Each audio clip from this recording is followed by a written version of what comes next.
আমাদের সবার মনের কোণে একটা ভুল ধারণা লুকিয়ে থাকে। আমরা ভাবি পৃথিবী বদলাতে হলে বিরাট ক্ষমতা লাগে অথবা সমাজের খুব বড় মানুষ হতে হয়।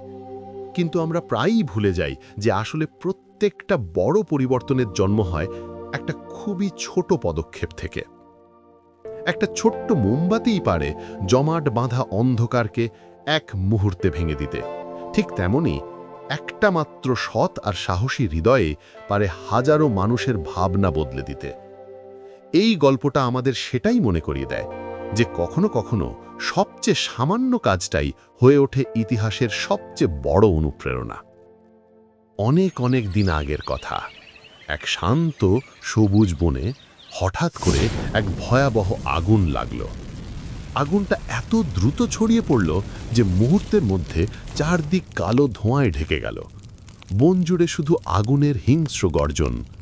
সব প্রাণী, বিশাল হাতি, শক্তিমান বাঘ, চঞ্চল হরিণ, এমনকি পাখিরাও সবাই আতঙ্কিত হয়ে শুধু নিজেদের প্রাণ বাঁচাতে ছুটছে। পেছনে ফিরে তাকানোরও সময় নেই কারো। কিন্তু এই চরম বিশৃঙ্খলার মধ্যে একটা ছোট্ট চড়ুই পাখি, হ্যাঁ, একটা নিতান্তই ছোট চড়ুই, সে অন্য রকম কিছু করল। সে সোজা উড়ে গেল পাশের নদীর কাছে। তার ছোট্ট ঠোঁটে কোনো মতে ধরল এক ফোঁটা জল।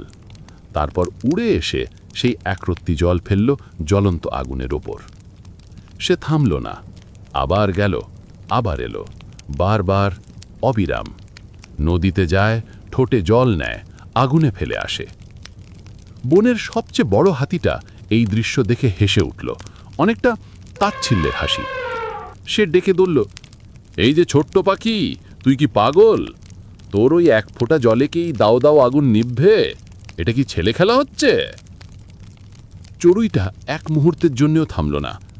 উড়তে উড়তেই সে শান্ত কিন্তু দৃঢ় কণ্ঠে জবাব দিল, আমি খুব ভালো করেই জানি আমার এক ফোঁটা জলে আগুন নিভবে না, কিন্তু আমি এটা নিশ্চিত করতে চাই, ভবিষ্যতে যখন বনের ইতিহাস লেখা হবে তখন যেন কেউ না বলতে পারে যখন আমার ঘর পড়ছিল তখন আমি কিছু করিনি। হাতিটা স্তব্ধ হয়ে গেল। তার বিশাল চোখে হঠাৎ যেন একটা আলো জ্বলে উঠল।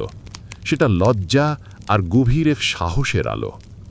ধীরে ধীরে অন্য প্রাণীরাও এই কথাটাই ভাবতে শুরু করল যে যদি ও একা এতটুকু চেষ্টা করতে পারে তাহলে আমরা কেন হাত গুটিয়ে বসে আছি?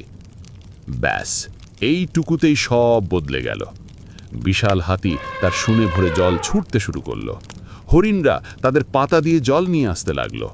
পাখিরা দল বেঁধে এলো, প্রত্যেকেই এক ফোঁটা দু ফোঁটা জল এনে ফেলতে লাগল। অনেক কষ্টে ধীরে ধীরে আগুনের তেজ কমতে থাকল। শেষমেশ তাদের সম্মিলিত প্রচেষ্টায় বনটা বেঁচে গেল। সবাই তখন কৃতজ্ঞতায় আর শ্রদ্ধায় তাকালো সেই ছোট্ট চড়ুইটার দিকে, যে একা একা শুরু করেছিল এই অসম্ভব কাজটা। তার চোখে ছিল শান্তি, কারণ সে তার দায়িত্ব পালন করেছে। জীবনে আমরা অনেক সময় হতাশা নিয়ে ভাবি, আমার একার চেষ্টায় কি হবে? কিন্তু মনে রাখবেন, সবচেয়ে বড় বিপ্লব বা পরিবর্তনের জন্ম হয় আপনার ওই এক ফোঁটা জল থেকেই। আপনি আপনার জায়গা থেকে যদি সঠিক কাজটা করে যান, তা যত ছোটই হোক না কেন, আপনার সেই সততাই অন্যদের সাহস যোগাবে আপনার পাশে দাঁড়ানোর। পৃথিবী বদলায় একটিমাত্র সৎ ইচ্ছা দিয়ে, একটিমাত্র ছোট সাহসী হৃদয় দিয়ে। তাই আজ থেকেই শুরু করুন, আপনার কাজটা ভালোবাসা দিয়ে করুন, কারণ হয়তো আপনার সেই এক ফোঁটা জলই একদিন এই আগুনে পুড়ে থাকা পৃথিবীটাকে বাঁচিয়ে দেবে।